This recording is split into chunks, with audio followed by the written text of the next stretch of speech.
follows an extract from my book Fête Fatale, available from Amazon. Chapter 15, Part 2. James coated a fresh batch of buttered crumpets with Phoebe's renowned damson jam and continued to explain his findings.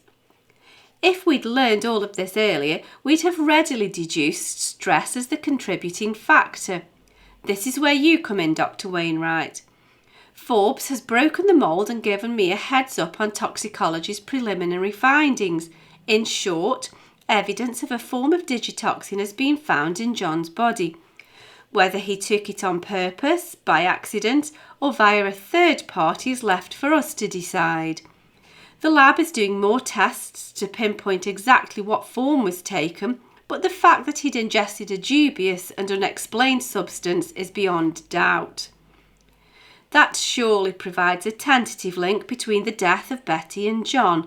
Both deaths display similar symptoms of cause of death, and the timing of the deaths are so close together, said Wainwright. Could that explain the missing tablets from Betty's house? The situation with the business heavies would also support that, presuming the theory of suicide is still valid. Stereotypically, you would expect to find a note, said James. It's part of the human condition to want to share your burdens, even when you think all is beyond hope and you're at the uttermost end of your tether. There are, of course, always odd exceptions to the rule. I'm not entirely convinced of the theory of suicide myself, although there was plenty of litter about the place where John died, bottles, cans and so forth. There's no vessel on the table where he sat. He could have discarded his drink soon after he'd swallowed, but it's not usual to tidy away after committing suicide. There wasn't anything next to him, was there, Maddox? I don't remember there being any sign of a cup, but I can check the photos just to make sure. Good man, you did a first-rate job that day. Wainwright, what can you tell us about digitoxin in general? Purely for argument's sake, would it take many of Betty's tablets to commit suicide? Could he have taken something much earlier and there was a delayed reaction?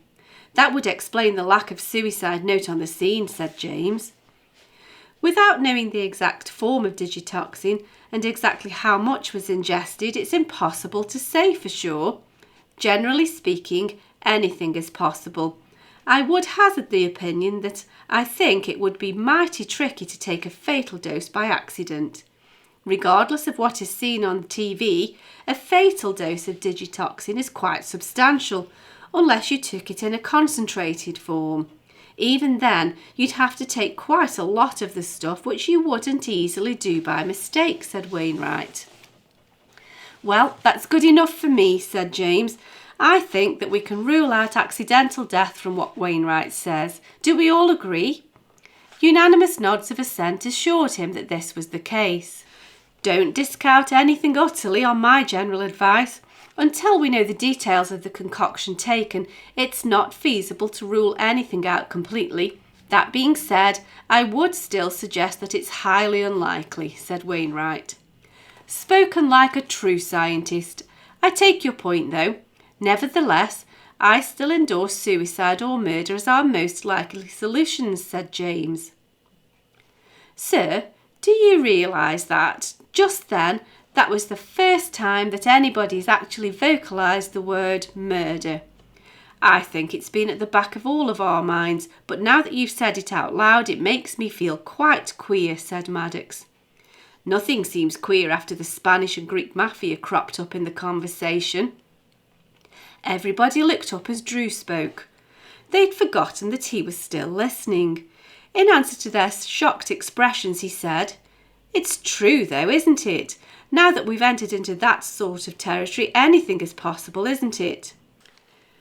That bolsters my point that taking the stuff by accident is extremely unlikely.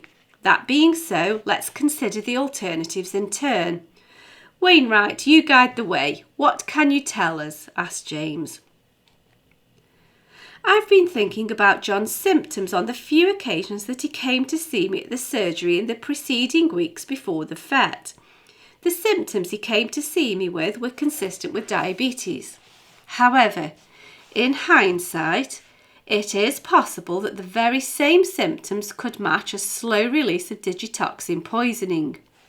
Taken over a prolonged period of time, the symptoms would look just like an insulin high. Prescribed drugs are measured minutely to match a patient's needs. So if someone who didn't medically need them took another's prescription drugs, those same drugs could create disastrous results. Digitoxin creates a slowing of the heart rate which, if maintained over a period of time, or taken in a large enough single dose, would result in a massive heart attack as the heart struggled to supply oxygen to the brain. Alternatively, it has to be said that those very same symptoms could be attributed to a combination of diabetes and stress. If he took a significant amount of the drug at once, the result could be quite quick. Would that explain him dying in such an out-of-the-way place, do you think? Asked Beth. Possibly, but that brings us back to the point that there is no supporting evidence to show that they were definitely taken in that place, said James. If the drug was taken over a longer period of time, the end result would be the same, but there would be a delay in the actual death. It's possible that if he took an insufficient dose, then the resultant death could be prolonged. Death could be delayed by many hours, even days, said Wainwright. Then that would explain the lack of note and the odd time and place that he died, said Beth. It happens more often than you'd realise. People think that suicide is quick and easy. The TV has a lot to do with that. Contrary to popular opinion, an overdose of paracetamol is a very precarious way to attempt suicide. And then, if you do manage to pull it off, it really isn't a pretty way to go. Your internal organs gradually shut down one at a time, and your brain is usually the last to switch off. Not quick, and certainly not painless. None of this brings us much further forward, though, said James. Wainwright thought for a moment or two before he spoke again. Digitoxin is a glycoside, and in the presence of sugar it creates a massive insulin high, creating symptoms very similar to a diabetic episode. If John's sugar levels were a bit on the high side, the resultant reaction to the drug would be intensified. I'd have to properly consult my notes, but I'm almost sure that when John came to see me a week or so before he died, he complained of feeling sick, and that he was also very tired and got dizzy at times. He also said that he felt a bit headachy. His blood pressure was a little on the high side, which could account for the headaches, and he did acknowledge that he was much more stressed than usual. I don't go dishing out prescription drugs after just one isolated incident of high blood pressure, and I suggested that he came back to see me if the symptoms didn't ease off soon. The sickness and dizziness could be attributed to a combination of high blood pressure, slightly raised insulin levels, and stress in general. These very same symptoms could also be attributed to prolonged exposure to digitoxin. This would suggest that the drug was in his system in some small measure over a long period of time, if it was in fact that which was making him feel ill. It's ambiguous, and the only sure knowledge of the presence of the stuff at that time could pinpoint the exact reason for such symptoms. It's not something you look for as a matter of course in general practice here. Of course not. Nobody is thinking you were at fault. We're just hoping that in retrospect there might be something to help us find our way now, said James. Correct me if I'm wrong, Benji, said Beth.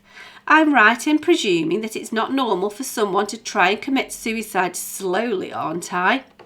I've never come across it before, said James. You're quite right, Beth, which leads me to think that if what the doctor here says is possible is actually what was happening, then we have to acknowledge that we have a definite case of murder on our hands. We may even have to consider that it's now double murder if sufficient evidence supports that theory.